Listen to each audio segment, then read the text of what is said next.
You are 300 kilometers from home, towing the boat back after a good weekend, and the ute starts to shudder. Not a big dramatic bang, just a fine vibration through the floor and up through the seat, right around 90 kilometers an hour, the kind of thing you feel before you actually hear it. You back off the throttle and it smooths out. You get back on it, and there it is again, like you have driven onto one of those rumble strips on the edge of the highway, and you cannot get off it. And a little voice in the back of your head says, "That is new. That was not doing that last month." I will tell you exactly what that is, because I have felt it in more of these things than I can count, and I have had the lids off enough gearboxes to know what it looks like on the inside when they do it. That shudder is the single most common warning sign of a transmission that is quietly cooking itself. And by the time you can feel it in your backside, the clock has already been running for a while. Now, here is the part I want you to sit with before we go one step further, because it is going to change how you hear the rest of this. It is not really 10 bad utes. That is the title, and the title is doing its job, and I am not going to pretend otherwise. The honest version is more useful, and if I am being straight with you, more annoying.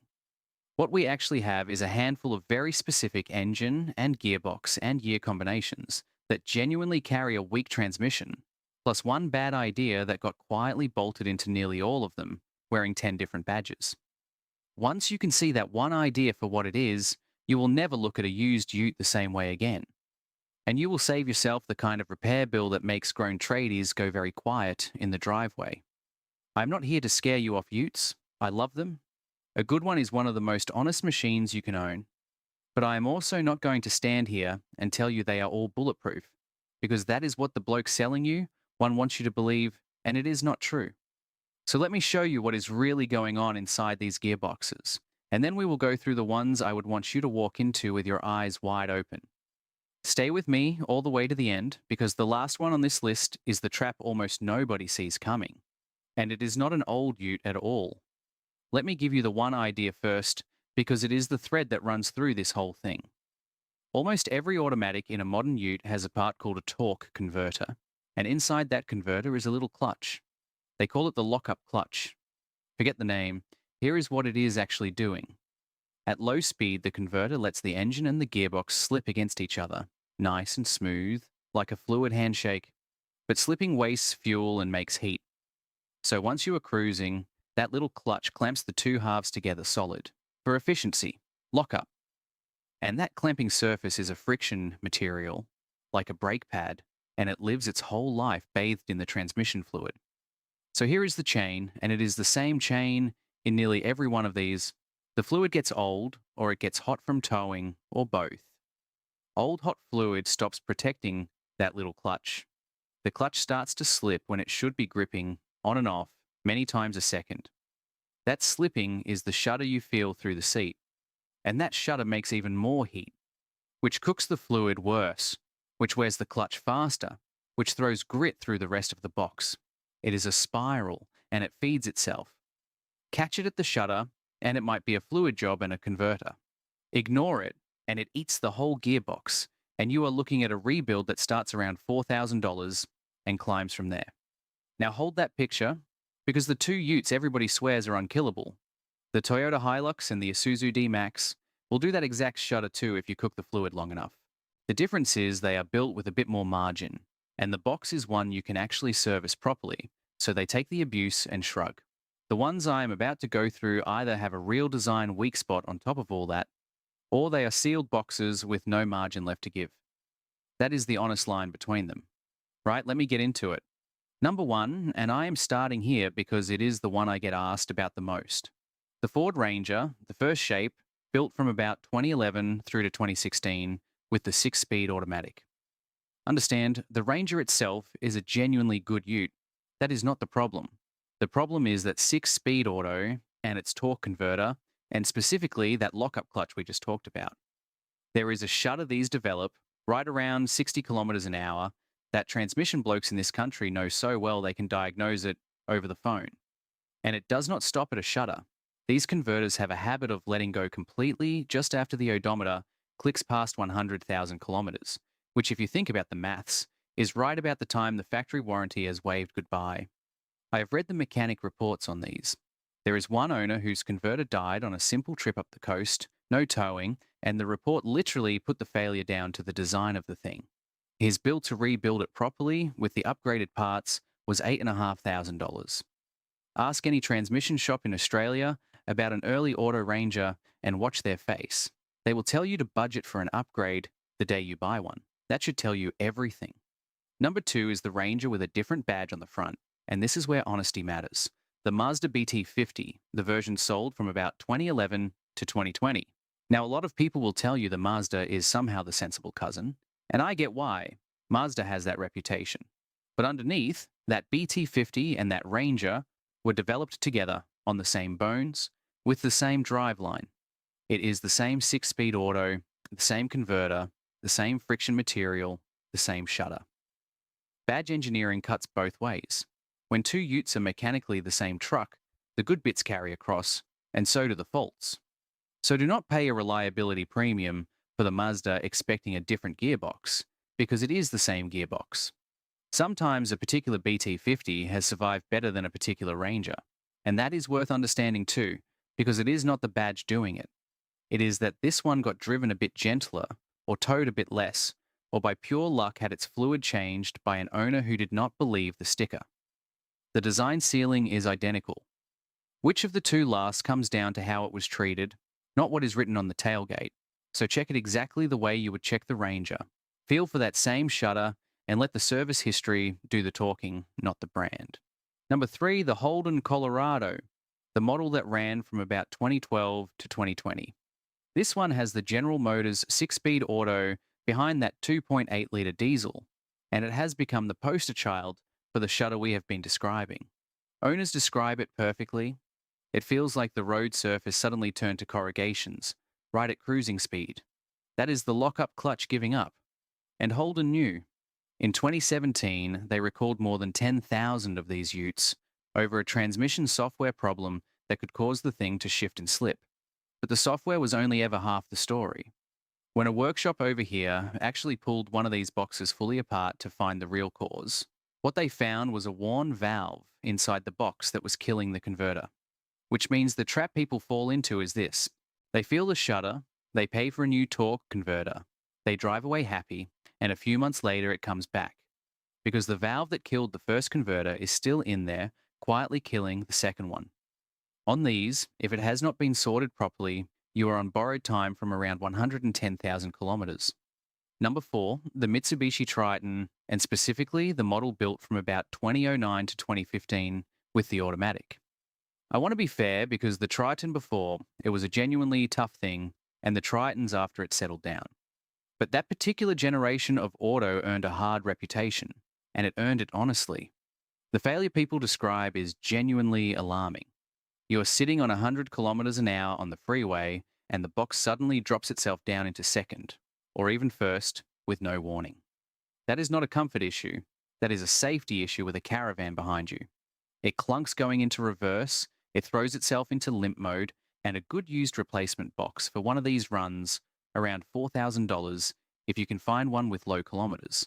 And here is the detail that tells you what happened in the design meeting. On the very first of these to save money, they deleted the transmission cooler, just took it off. A gearbox that already runs hot in a country that is already hot, and someone in a meeting decided the cooler was an expense they could do without. That is not a mystery failure. That is a corner cut, and the owners paid for it. And while we are on the Triton, notice something. That gearbox is a sealed unit. There is no dipstick. Mitsubishi will tell you it is a sealed system that never needs checking, which is fine, right up until it develops a leak, or the fluid cooks, and now you, the owner, have no way to even look at the level or the color without pulling the truck up on a hoist. Freezing the owner out like that saves a few cents on the production line. It does absolutely nothing for the bloke who actually has to live with the thing. Hold on to that because it is the whole point of this video and I am coming back to it. Number 5, the Nissan Navara, the one everybody calls the D40, built from around 2005 to 2015. This one is interesting because it will bite you in the manual and the auto in two completely different ways. In the manual, the villain is a part called the dual mass flywheel, two heavy plates with springs between them meant to smooth out the diesel's vibration. clever on paper. In practice, on a tall geared ute that people tow with, that flywheel and the clutch riding on it wear out early and expensively because you have to replace the flywheel along with the clutch. The switched-on Navara blokes know the first thing to do is bin the dual mass unit and fit a solid one, cheaper over the long run and far tougher. In the manual, there is also a known weakness where the main shaft inside the box can lose its hardened surface and start jumping out of fifth gear. And in the automatic, there is a wear problem in the valve body on a little clip that eventually lets the box thump hard into reverse, and then, if you leave it, needs a full rebuild. Good ute in a lot of ways. Just know both of its gearbox faces before you hand over the money. Number 6, and this is one of my favourite stories in the whole game, because the irony is perfect. The SsangYong Actyon Sports, the ute from about 2007 to 2015, with the 6-speed automatic. Now that 6-speed was designed and built right here in Australia by an outfit that had been making automatic gearboxes for locally built cars for decades, you would think that pedigree would mean something. Instead, that particular 6-speed turned out to be so troubled that it helped push the whole company under. And the owner stories are grim. Boxes falling to pieces at 60,000 kilometres with no off-road use at all. Boxes that collapse down to 2 working gears. Boxes that lose reverse entirely. The solenoids inside choke on dirty fluid and the whole thing gives up. And the dealer quote to replace it lands around $10,000. Here is the twist that makes it worse and better. The very same Actyon, in the years before that, ran an older 5-speed automatic that came from Mercedes-Benz, and that one is close to bulletproof. Same ute. One gearbox is a legend, the other is a landmine. So with these, it is not the badge you are checking, it is the specific box. The old Mercedes 5-speed? Good. The Australian 6-speed? Walk very carefully. Number 7, the Volkswagen Amarok, the 4-cylinder model, built from about 2011 to 2016, with the 8-speed automatic. And I have to handle this one honestly, because the Amarok is a bit of a special case. That 8-speed, the one from the German maker ZF, is in a lot of premium cars, and in the right application, it is one of the finest automatics ever made. The bigger V6 Amarok that came later uses it, and it is genuinely one of the best gearboxes you can get in any ute, full stop. So why is it on the list? Because in the earlier 4-cylinder Amaroks, there is a valve body problem where valves start sticking, and you get that same top gear shudder under load, on a long climb with a bit of weight on, until the box drops a gear or throws a warning and limps. But the real reason it is here, the reason that matters, is a lie you have been told about it. And it is the same lie behind half this list. Volkswagen calls that gearbox fluid a lifetime fill. Filled for life, never needs changing. Except the engineers at ZF, the people who actually built the box, quietly say to change it around every 100,000 kilometres, especially if you tow. So the enemy here is not really the gearbox.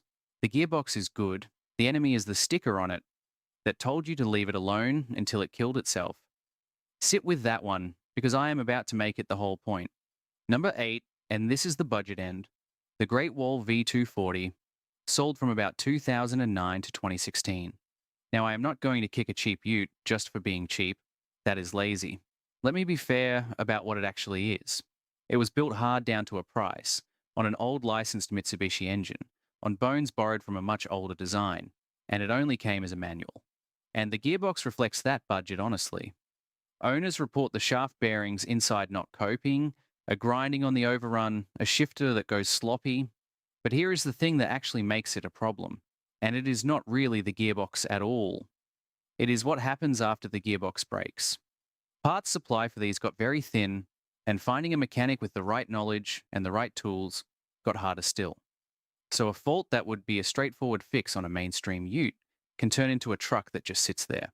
Because the part is on a slow boat or does not exist, and you will see these turning up on the used market for almost nothing, which looks like a bargain right up until the gearbox needs something, and you discover the whole thing is worth less than the repair. That is exactly how a cheap ute becomes an expensive paperweight. Cheap to buy is not the same as cheap to own. That is the whole lesson of the budget ute in one line.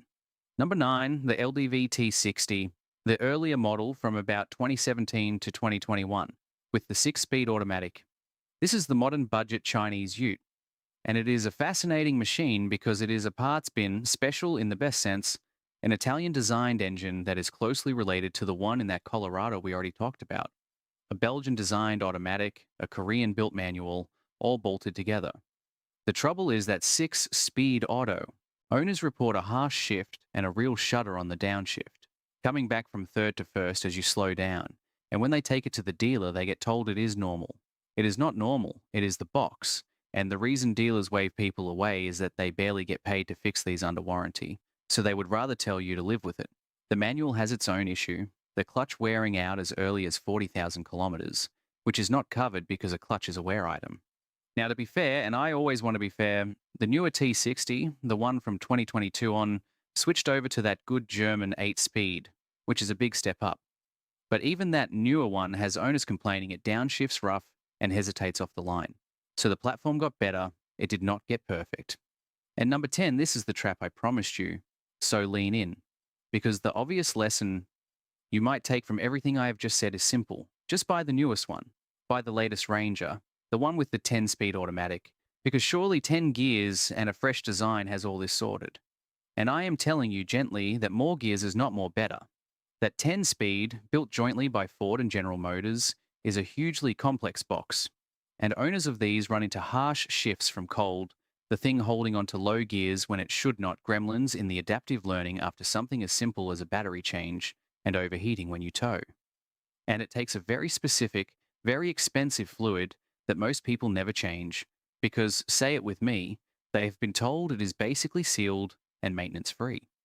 So you have added complexity, added electronics, added things to go wrong, and wrapped it all in the exact same sealed, filled for life, do not touch it philosophy that quietly grenades all the others.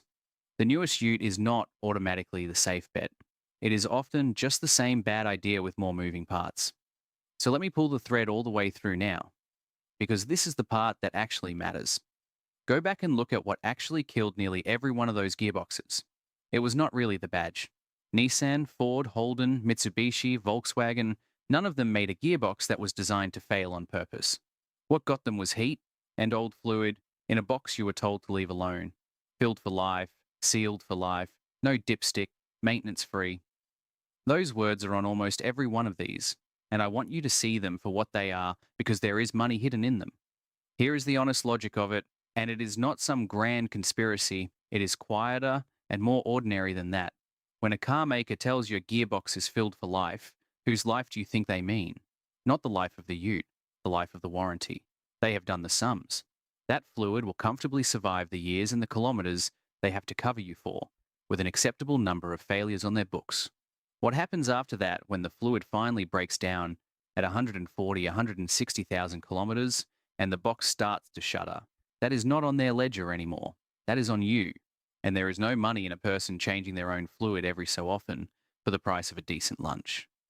There is a great deal of money in a person who never touched it. Driving in one day with a dead gearbox and being quoted $6,000, $8,000, $10,000 for a replacement. One of those outcomes funds the service department. The other one does not.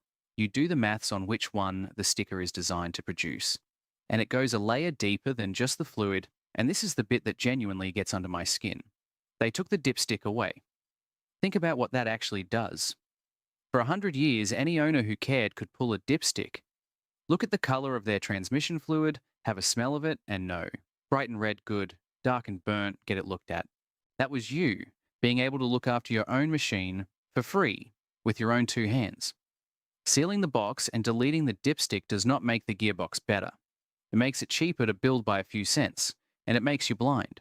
It takes the one simple thing you could have done to save yourself, and it locks it away, and it hands the only key to the dealer. That is not progress. That is a business model, wearing the costume of progress. And I think that is the thing worth being a little bit stubborn about. There is a real quiet dignity in being able to understand and look after the thing you own. A gearbox is not magic. It is fluid and pressure and clutches and heat, and every one of those failures we walk through was preventable, or at least catchable, by someone who was allowed to keep an eye on it. The old boxes, the 3 speeds and 4 speeds, people laugh at now. You could check them, you could service them, you could rebuild one on a bench for the price of a night out. They did not fail you in secret. Somewhere along the line, we let good, honest engineering get swapped for a sealed box we are not permitted to open, and we were told that was a feature. I do not think it is a feature. I think it is a fence, and the fence is there to keep you on the paying side of it. So here is what I actually want you to do with all this, because knowing it is only worth something if you use it. If you are shopping for a used ute, do not just fall in love with the badge or the shape. Find out which exact engine and gearbox is in front of you, and which year, because as we saw with the SsangYong and the Amarok, the same ute can hide a legend or a landmine depending on the box. Before you buy, take it for a proper drive, get it up to cruising speed, and feel for that fine shudder through the seat around 60 to 90 kilometers an hour. Feel how it goes into drive and reverse, whether it thumps or hesitates. And if the seller cannot show you a receipt where that transmission fluid has ever been changed, treat Filled for Life as exactly what it is, a warning, not a promise. Then whatever you buy, the first thing you do, sealed box or not, dipstick or not, is get that fluid changed by someone who knows the right fluid for it and put a proper cooler on it if you are going to tow. That is a couple of $100.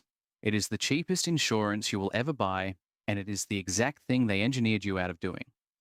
Picture where that puts you a year from now. Your mate is stuck on the side of the road with a caravan behind him and a gearbox that just let go, staring down a 5-figure quote, wondering what he did wrong. And the answer is nothing, he just believed the sticker. And you are cruising past because you felt for the shudder before you bought, you changed the fluid the day you got it, and you never once trusted the word lifetime. That is the whole difference, not luck. Just knowing what is really going on inside. So tell me in the comments below, and I read every single one of these. They are genuinely the reason I keep making them. What is in your driveway, and has your gearbox ever given you that shudder? And more than that, I want to hear from the people who have actually had one of these boxes apart. What did you find inside? What year? What engine? What killed it? And what did the bill come to? Because your hard-won experience in that comment section is worth more to the next person watching than anything I can say up here. And I mean that. If this saved you from a bad buy, or just made you want to go and check your own fluid tonight, do me a favor and subscribe, because the next one follows this thread right to its source. We're going to take that phrase, filled for life, that lifetime transmission fluid that never needs changing, and we are going to pull it completely apart. Where it came from, what the fluid actually does as it ages, why the people who make the fluid and the people who make the gearbox quietly disagree about it, and exactly how often you really should change it to make your box last twice as long as they planned for. It is the episode that ties this whole idea together, and once you have seen it, you will never trust a sealed gearbox again. Until then, do yourself one favor. Go and find out what is really in your gearbox while you still can before it decides to tell you the hard way.